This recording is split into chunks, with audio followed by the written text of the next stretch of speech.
Hey, comic book collectors, do you want to protect what you collect? Do you hate when your comic books slide around in your short box, or you need to turn them sideways just so they don't bend or fall over? Well, look no further than Sidekick Supplies.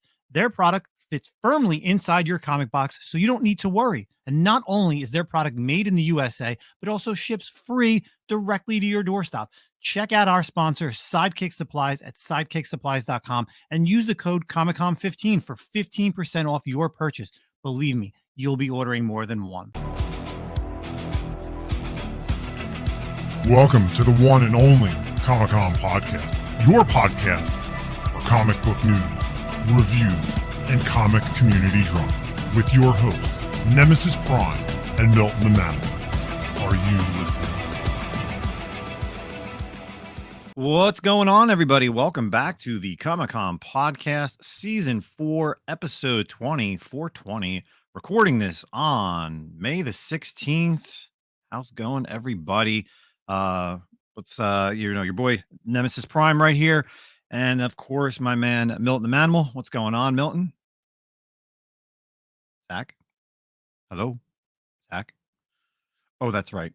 Zach's not here this week, so I guess I have to do the show by myself. Oh God, this is rough. God, Justin, you've never done this before. Come on, you've done this. You used to do YouTube shows. You can get through this. It's okay. Okay, let's go. You were even just recently on Black Crowns Comics. You were live. All right. Hi. Podcast, articles, comics. What the hell? We could do this. Anyway, that's your boy again. I'm just alone by myself. Zach is MIA this week because he's traveling. So let's kind of get right into it. I got to rant about some things here and there. We got a lot. I have a ton of cool stuff to talk about. Let's kick it right into the comic book stuff. So comic book reviews. I apologize for not posting anything on Instagram for our community stuff. But of course, the community stuff this week is the big 3 MIB, 3 Men in a Basement comic book swap on May the 18th. If you're up in the Connecticut area, Newington, Connecticut, at the Angry Hare, those boys are throwing a awesome comic book swap, tons of stuff. A lot of the community members will be up there. A lot of people that you've heard here on this podcast over the past few years will be set up. Mike the Beast Benson, obviously Otto, Gary, so many people up there. The Pressable Defects are up there. Erod should be up there. Popa Chili Town, 360 Comics, of course, Lion Wolf Comics. There's so many, and I apologize for not having the whole list. But again, if you're up in the Newington, Connecticut this Saturday, go check those guys out. It's like $5 to get in. I'll be there all day. And then there's a nice little after party if you want to hang out as well. So out of the community section into the comic book stuff. So let's talk about some reads. Let's get right into some hot garbage. And I preface this on hot garbage. I know people are going to be like, well, Justin, why do you keep reading this title? I am going to keep reading this title until they decide to change it. So, of course, hot garbage this week, Ultimate X-Men #3. I am just fucking floored at this book. This is just like a terrible book compared to what we've been seeing on the X-Men 97, right? Just an amazing show. But X-Men 97 was old school X-Men. We have this new universe, the Ultimate Universe. We got Peach Momoko writing it, drawing it, and it is just not what I think. I'm sorry. Listen, if you like it, that's great. I talked about it on Black Crown Comics. You know, I said something like it's terrible, and someone in the comments was like, hey, you just don't like Peach Momoko. No, actually, I do like some of Peach's stuff. Obviously, the Spider-Gwen selfie. There's the Marvel Rising cover. There's the Champions cover. There's a ton of other covers that she's done. The Teenage Mutant Ninja Turtles one. There's a few covers out there that she's done pretty well with. But unfortunately, hot garbage of the week again, Ultimate X-Men #3. Another title that I don't really want to call it hot garbage, but I'm just not really feeling it. I got to talk about it. Rat City #2, you know, the new Spawn, the 2099 version of Spawn, right? You know, he's the futuristic. You know, we finally get a first full appearance of this new Spawn in the 2099 universe. I don't know, man. I just don't feel like this was needed. Like, I get it that it's a mini series, and there's 2 other mini series that are going on as well. I know this week they started The Misery. I didn't get a chance to read that one, and I know there's one other one that's kind of in the Spawn universe. So, again, I'm sure there's people out there that are liking it. Unfortunately, I'm just not feeling this 2099 version of Spawn. I think Spawn is awesome, set in his ways where it is. I was a big fan, obviously, growing up in the 90s. got to see all the different versions of Spawn back then. So I was a big fan of like the medieval Spawn. But next up, we have getting into some good stuff. So ASM Blood Hunt #1. So not only does Amazing Spider-Man have the ongoing series with the tie-ins, but Marvel decided to give him a little 3-issue miniseries as well because why not? He's Marvel's, top 3 characters, top selling characters. So, we had to get right into him. So, it's an interesting little miniseries so far. It kind of starts off Spider-Man and fighting vampires, and Zach and I talked about it over the past 2 weeks, meets up with Misty Knight and the Lizard of all people, and they're searching for Michael Morbius. And supposedly, Michael Morbius has a cure for all this. So, do I see that Michael Morbius is actually going to be having some type of actually bigger role into Blood Hunt? Because that's actually something that I didn't think about, to reverse all these vampires, because the entire human race is now vampires for the most part.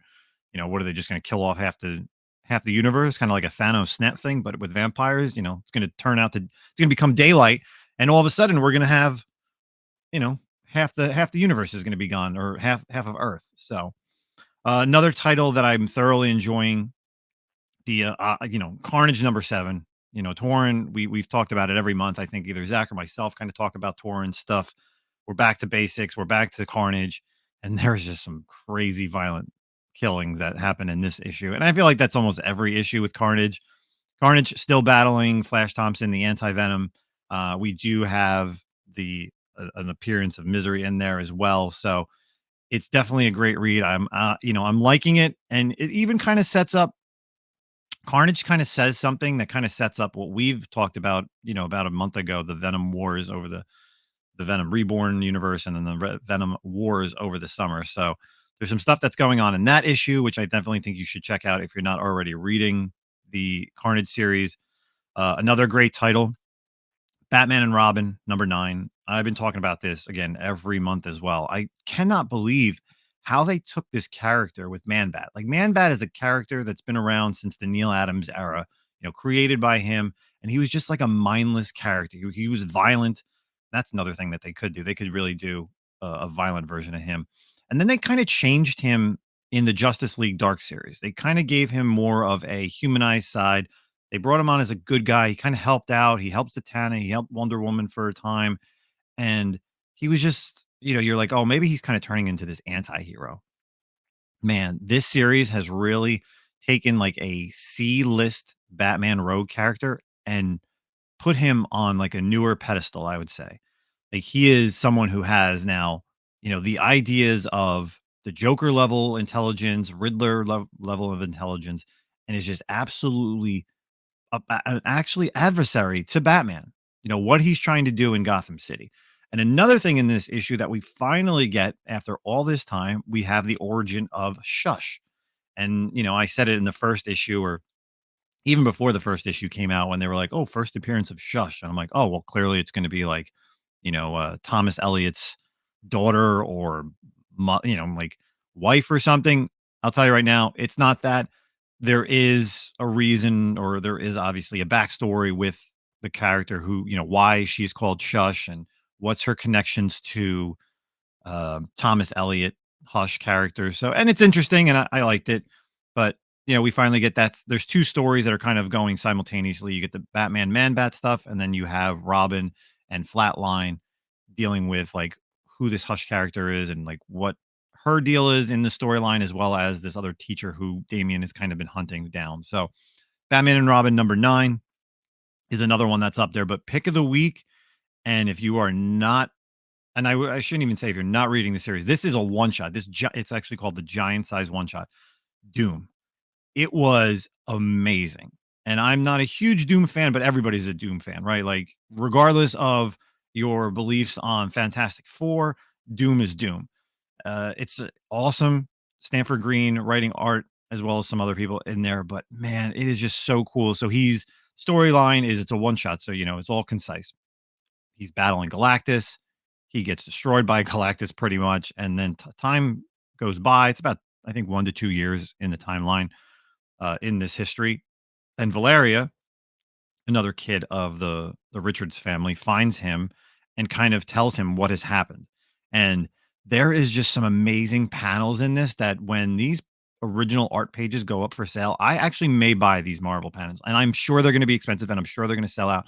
But there's just an awesome splash page of Galactus fighting all the heroes of Earth. Then there's another panel, kind of as Valeria is telling these stories of Galactus fighting the defenders of, again, the cosmic universe. There's an amazing splash page of Galactus and all his heralds throughout the years. It's just such a cool panel that I'm like, man, I would like to have any of these. Like, I wouldn't even care whether I got like the heralds one, I got the cosmic one, or the defenders of Earth. But as it's going along, Valeria and Doom kind of trying to find out what Galactus is doing. Like, why is he so power hungry? Why is he devouring all these Earths on a constant basis? Not going to spoil it for people, but as a as a Doom reader, or if you're a fan out there of Doom, definitely pick up this one shot. It is just stellar reading, and I absolutely give this one my pick of the week. I'm sure Zach is going to talk about it next week with all the stuff that'll be coming out. But check out the giant size one shot of Doom. Absolutely amazing. So let's kind of get into some other stuff. So we got some articles and some reviews. So actually last night I got to attend the 40th. They had these things called, I'm not sure if anybody's out there who saw this, or, let me know your review once we post this on Instagram as well. Send us a DM, or, put in the comments. So Hasbro announced a Till All Are One Transformers 40th anniversary event featuring episodes from the classic TV series. So what they did was, I got to go to the movie theaters, and they had this whole like they really tried to like sell you on every product. They had all these like trailers before it of like the Hasbro toys, and like that Roboson that's like $1,000 toy that transforms. They had like the Earth Spark stuff. They gave you like a small preview of the Transformers Earth Sparks that's on Paramount Plus. That's got the upcoming season. I didn't really care about that. But the main reason why I went is they had in theaters, and it was amazing to watch. They had the original G1 Transformers, the first 4 episodes. So you had More Than Meets the Eyes 1, 2, and 3, part 1, 2, and 3, and then Transport to Oblivion. But what was cool was what they did a table read. The first episode was actually revoiced throughout the entire episode of different people. So and it was cool. So the way they had it on screen was you'd see the show, and then in the like left-hand corner, they kind of made it a little bit smaller, but they would put up who's voicing it like at that time, like as the table read is going around. So, Peter Cullen still doing Optimus, Frank Weller doing Megatron, as well as Rumble. I think it was Skywarp. Recall. I can't remember if it was Skywarp and Soundwave.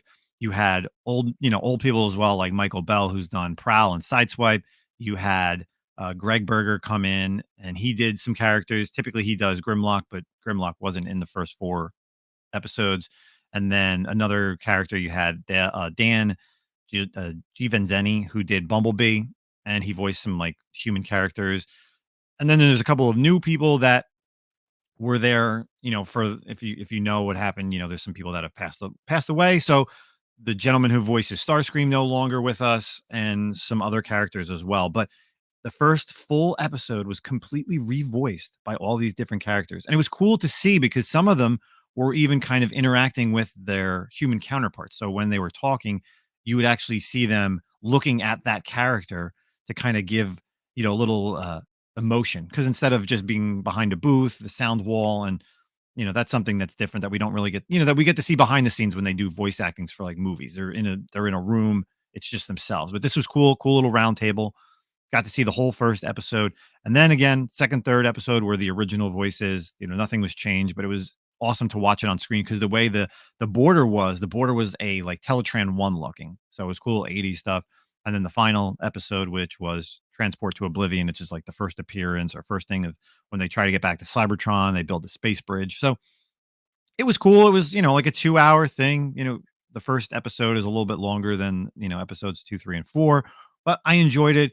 All Transformers fans. My theater wasn't completely packed, but it was a lot of fun to see all, the original Transformers that I've watched, I don't know, countless number of times. But I always like doing these things when like Fathom does these events where they have these movies. The previous week I went to go see Gundam Seed Freedom, the newest movie from the Gundam universe. And that was awesome to see these giant mech suits fighting that typically I'm watching on like whatever, like a 65-inch TV, to see them fighting in space in these giant, screens. And that's the same thing like the Transformers, because the Transformers are bigger characters. So it's really awesome to see. And you get to see so many like there's so many hidden innuendos. And I was watching it, and there's so many times where I was like Michael from The Office. I'm like, that's what she said. That's what she said. That's what she said. So if you got a chance to see it, I think it's like for the next week or so. Just Google Transformers 40th anniversary event. Cinemark's doing it, AMC's. I don't know if Regal Theaters, and if there's anything else that's outside of the tri-state area. I don't know what other theaters are out there across the country, but if you get a chance to see it, definitely check it out. It's a cool little 2-hour thing. And then they really don't show anything else. So, but um, if you get a chance, I absolutely recommend it. Go to Transformers 40th Cinema Event.com if you listen to this early enough. So that's my review of the Transformers G1 stuff. And another thing that I just got to see over the past weekend was the latest Planet of the Apes movie called Kingdom of the Planet of the Apes. Now, going into this, I went back and I watched the original trilogy with Caesar of Planet of the Apes, Planet, Dawn, and War. Now, going into those movies and realizing that the director was Matt Reeves. We all know Matt Reeves from, of course, his latest stuff that he's done, the Robert Pattinson Batman. I was like, ooh, I was like, that's why they gave him this movie, because he did so well. And this trilogy, the original trilogy, was great. And I know Zach's a big fan of the original Planet of the Apes stuff, and I haven't seen those in so long, and it's been quite a while. And I may actually go back and watch that. So, new director. So we have Wes Ball taking over as the director for this Kingdom of the Planet of the Apes. And I will say that if you don't know who Wes Ball is, he is going to be directing the upcoming Legend of Zelda movie.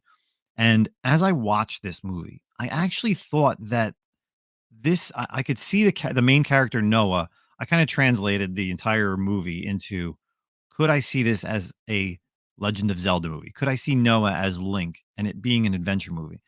And I did. I really did. So going into it, I was scared because I'm like, all right, so, spoiler alert, I'm sure most people have seen all the Apes movies.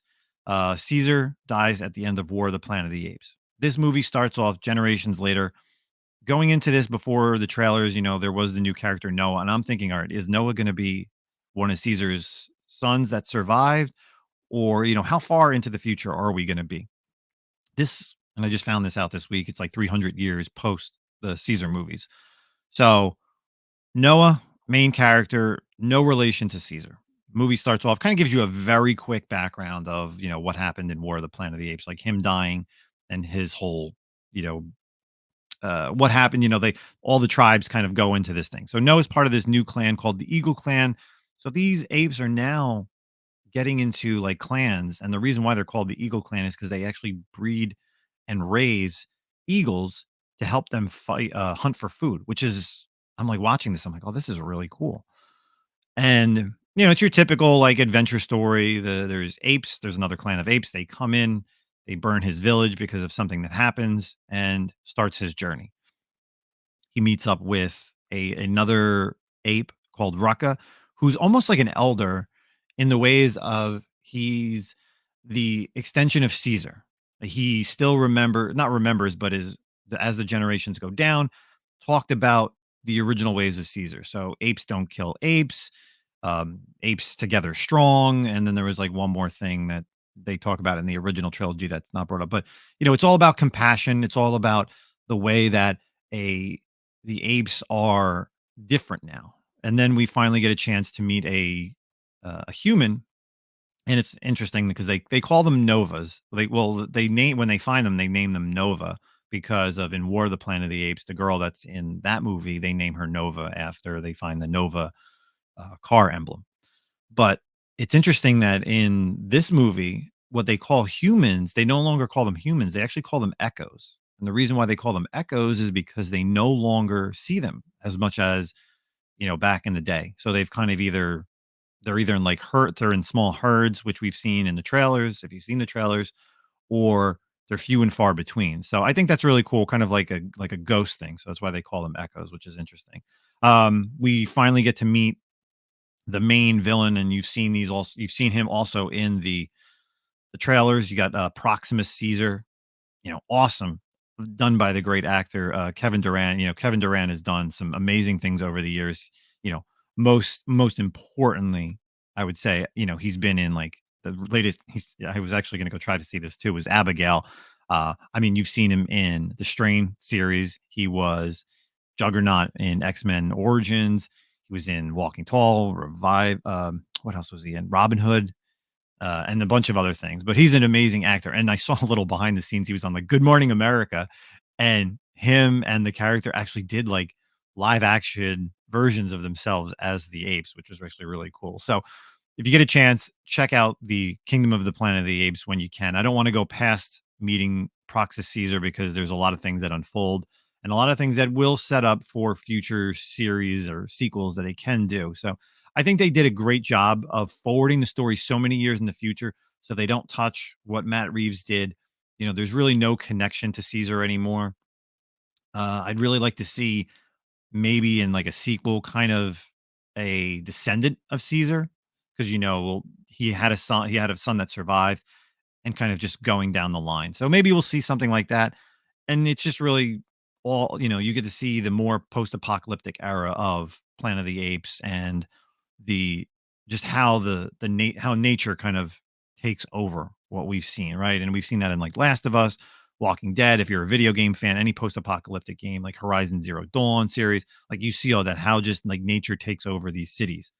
So I give it 4 out of 5 stars. There's probably like 2 or 3 little things that have, deterred me, but I went in with low expectations. That's what I'll say. I went in with low expectations and came out ecstatic and happy that I actually went to go see this. So that's my 2 movie reviews. Let's get into some other things. We got some comic book articles to talk about. Um, take a quick drink because I'm talking about here about myself. All right. So, what do we want to do with? Let's talk about some TV stuff. So, this is coming over from cosmicbooknews.com. X-Men 97, massive flop. That's right, folks. I said it. X-Men 97, massive flop. So, a third data viewership company reveals numbers that offer fans aren't watching a lot of the X-Men. So, we have further confirmation that X-Men 97 is looking like a massive flop, and has now learned that Echo has done better in the ratings, and then it looks by a large margin. Now, I know you're thinking like, all right, Cosmic News is writing this. That's garbage, right? No. This article is spinning off of another article that Variety did titled "The 2024 Streaming Hits Point Way to Post-Peak TV IP Strategy." The report reveals the 2024 share of Disney Plus original series and viewership, and it's compiled from December 29th to May 10th. And at an astounding 23%, Percy Jackson and the Olympians takes the number 1 spot. At the number 2 spot, it's kind of like a combined others. So I really won't they don't really say what. But Echo had an 11.8%. X-Men 97 was at 6.8. Star Wars The Bad Batch Season 3 was at 6.3. And then it kind of goes down, like Ahsoka's in there, Mandalorian, Loki Season 2. So, but it's only compiled between December 29th and May 10th. Now, so again, according to this, Variety is saying that Echo, which only had 5 episodes released with the 11.8 of 2024's, and in the same time period, you had 9 episodes of the X-Men 97. So with that, how does 9 episodes of this amazing X-Men series get basically half the viewership that we had in 5 episodes of Echo? So you're saying that there's more Echo fans out there that wanted to see Echo and the 30 seconds that we got a Daredevil and Kingpin over what we've seen in X-Men 97? I don't know, man. It's a crazy article that I found, but are people just not watching, the X-Men 97? It's all over my Instagram. Everybody's talking about it on YouTube. Every comic book person is talking about it. But why is the Disney brand like damaged? Is there a reason why, we're not seeing these huge numbers anymore? I'm floored, to be honest. I could not believe when I found this article that they said that it was, a flop. But does that mean that even though according to ratings it's a flop, that we're not going to see anything past season 2? Or are people just trending over to, other resources like Netflix and other other streaming services? Obviously, Hulu's kind of part of the Disney brand, right? But there's Paramount Plus, there's Apple TV.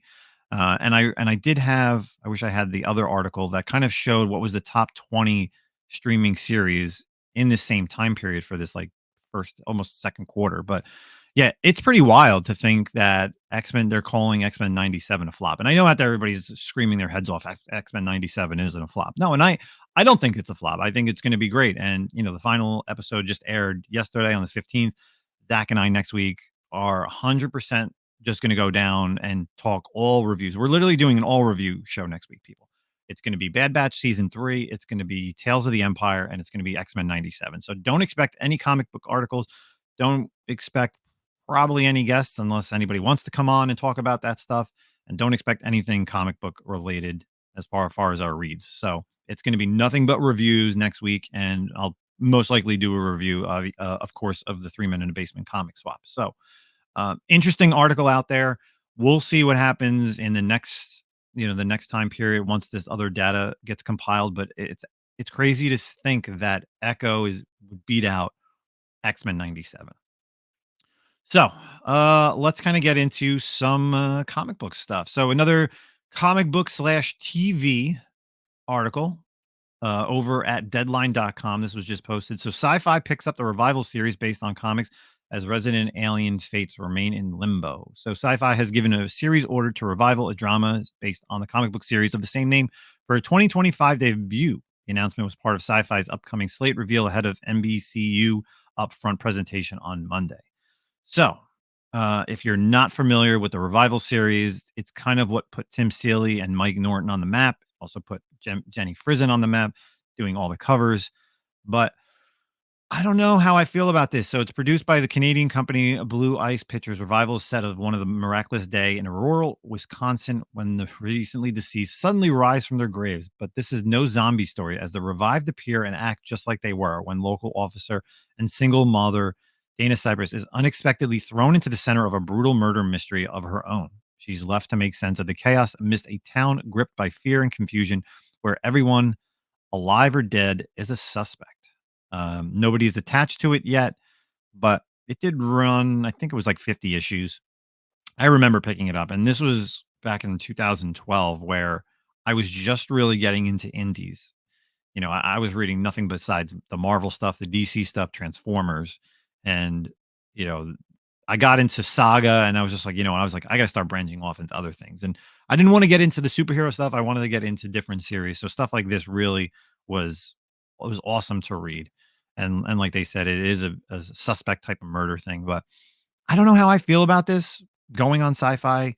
SyFy, the last time they tried to do a comic book series, we had Deadly Class. We got one season, which was an amazing season. Deadly Class was such a great season, a great story that could have gone on for quite a long time. Absolutely amazing story by Rick Remender. I just cannot believe that we only got one season of Deadly Class, and that's what it is. Are people not watching series, and especially to go on to SyFy? SyFy has like Resident Alien, like they said, the original, the Vampire, the Ark. I can't recall, and I'm sure someone's going to shoot me on this. I think SyFy does Chucky, if I'm not mistaken. I could be wrong, but are people still watching basic TV? Are we all just in this streaming era? So I'm kind of scared of it because I don't want it to just go one season and then it's over, because Deadly Class was so great, and for I think it was like 6 or 7 episodes, and it was basically the first story arc, and you were just so anticipated of seeing these characters grow that we didn't get that. And I feel like this could happen the same thing with the Revival, because there have been other shows that are very similar to, all of a sudden, like, people that are dead come back to life. So it's kind of like a rehash, but it's definitely has a little bit of its own take. So we'll see what happens in 2025 with Revival. I'm excited for it because I did read the series. It was really one of like my second or third reads when I started getting into the indie stuff. So I recently just saw the #1 spike on Cover Place. And it's interesting because story behind Revival was actually the first comic that I ever got signed and slabbed at a show. So when I was actually buying comics, and then I finally found out about slabbing back in like 2010, 2011, 2011, I would say, because that's when DC did their New 52. I remember, I think it was like 2013 or 2014. I went to C2E2 for the first time, and I remember I brought my. This is such a noob story. I remember bringing my Revival 1, and it was so clean. It was literally like a 9.8 copy, and I had no idea how CGC signature series worked. And I was with my girlfriend at the time, and we went, and I walk up to Jenny. I go, "Jenny, I love these I love the covers. They're so great." She signed it. Went up to Tim. Tim, awesome stuff. This is so cool. He signs it like right on the house that's on the cover. Went up to Mike Norton. Mike, awesome stuff. Continue what you guys are doing. I take the book, triple signed, and I'm like, I'm expecting this to come back, no joke, like a 9.6 or 9.8. Walk up to the CGC table, and I'm like, yeah, I wanna, submit this for grading, and they're like, well, when did this get signed? And I go, Just now. I just got this signed by the people." They're like, "Oh, you need a witness," and I was just like, what? Like I didn't understand that. I thought you just get the book signed and you'd come over to the booth and you'd fill out the paperwork. And they're like, no, you need a witness to witness the signatures on how it's done. So I was just like, my heart dropped because I'm like, I just did this, and I'm like, this at this time, this series was I was so, invested in it. I'm like, I really want this. So I was just like so disappointed. My girlfriend at the time could see it in my face. I was just like, oh man. I'm like, what am I gonna do? Like, I guess I'm here for 3 days. I guess I'm gonna have to try to find a copy of Revival 1. I ended up finding a copy, like the best copy at the time that I could find. Got it signed again by everybody, had the witness sign it, and it came back like, I wanna say like a 9.0, and I was so disappointed. Like, I could still recall it, like, and I still have to this day, I still have the triple signature one raw. First print, everything, and I'm just like, I eventually at some point I remember getting rid of the signature series triple sig. I was so upset. So yeah, that's my noob story of CGCs, or signature series, I should say. So something that you don't hear too much from me, but I could literally, I was so upset back in Chicago because I had no idea what to do. So that was my first experience with signature series, and skip ahead 10 years, and now I'm like a pro at this, like running and finding witnesses or whatever the case may be. So uh yeah, check out a revival coming next year. And if you haven't read the series, go out. They have the omnibuses, they have the compendiums, trade paperbacks, give it a read. And what's great about images first volumes are always like $10 for the first story arc. So, hey, go on Amazon, grab it for $10, go in your local comic shop, support it. If you like it, continue the series. So you're prepared for the TV series next year. So let's do one more comic book article, and we may get out of here. So this one's coming over at dccomics.com. Catwoman, Harley Quinn, and Poison Ivy reunite in a brand new 1-month event. The Gotham City Sirens are back for the month of August. DC's Catwoman, Harley Quinn, and Poison Ivy ongoing comic series will pause for a new 4-issue Gotham City Sirens series that connects the characters for an incredible month-long adventure. It's been over a decade since Gotham City's most notorious female criminals converged as the Sirens, and in August 2024, they don't care which side of the law they're on. After Gotham City Sirens concludes, all 3 titular characters series will return in September with ongoing numbering. I like that because typically, instead of having the series continue, they're going to take a pause. They're going to have it out. As far as Gotham City Sirens, if you've never read DC Comics Gotham City Sirens, done by Paul Dini and Gillian Marsh. I was going to say Guillermo del Toro. Gillian Marsh. It is the best iteration of Harley Quinn in all her stories, prior and post. Gotham City Sirens, 24 issues, 25 issues. One of my favorite series of all time. Gillian Marsh, absolutely amazing art. Paul Dini, Batman animated series fame, crushed it. I'm excited for this. Let's go talk about some of the things that are going to be in it. So, in Gotham City Sirens by Leah Williams and Matteo Lilly, a violent and high illegal energy drink sponsored hunting operation kicks off the action, threatening the lives of wildlife and the residents of Gotham City alike. And the only ones fit to save the day are the criminal trio of Catwoman, Poison Ivy, and Harley Quinn. They're back together as a team and ready for action for the first time in years. The covers also do show that Punchline will be appearing as well as White Rabbit and introduce the cowboy henchman sensation soon to be sweeping the nation known as the Nasty Boys. So we're going to get some first appearances as well in there. Me personally, I am probably going to be picking up every single cover. There are just there's going to be, open orders. There's going to be 1 in 25. There's going to be 1 in 50. So you have main covers by Terry Dotson. You have a connecting cover by seeing it right over here. Hold on. The Gillian Marsh is doing the connecting covers. Ji Hung Lee is going to be doing character portrait covers as well. You have 1 in 25s. Like I said, there's some open order foil stuff, but for me, I am going to be getting all the covers because, like I said, Gotham City Sirens is one of my favorite series. It's one of my favorite reads. I own the trade paperbacks. I own the hardcovers, the original hardcovers, the new hardcovers that they've done. Just an amazing series. So if you ever want to read a very, very well written story with Harley Quinn, Gotham City Sirens from Paul Dini and Gillian Marsh is the way to go. So that's it on the DC news. Don't really think there's anything else that I had out there, but I think let's kick our time out. So hopefully you all enjoyed myself today and this week's episode. It's been a lot of fun just kind of talking to myself and our audience out there. So appreciate it. Hopefully everyone, if you get a chance, like I said, check out the 3-Minute Basement Comic Swap. If not, we'll be back next week for our review. Zach will be back. And then look forward to all the upcoming stuff for the Comic-Con podcast. Again, every weekend to talk about it, we'll be at Terrificon. We will be dropping our first ever publisher, big name comic book exclusive with our buddy V. Ken Marion. Make sure you go check out, we keep posting it in the bios and the links. Go fund V. Ken Marion's Kickstarter as well for Battle Chronicles. That's going to be ending at the end of May. And then we will also be a sponsor. We're sponsored of the 3-Men Comic Book Swap. We're also going to be sponsoring our buddies Lone Wolf Comics, his Bronx Comic Book Show in August. And then, like I said, Terrificon will be right around the corner. We're going to try to get Mitch Halleck, the promoter, on here as well and go from there. So that's it for myself, Mr. Nemesis Prime. I appreciate everybody listening on all the platforms for season 4, episode 20. Peace out, everybody.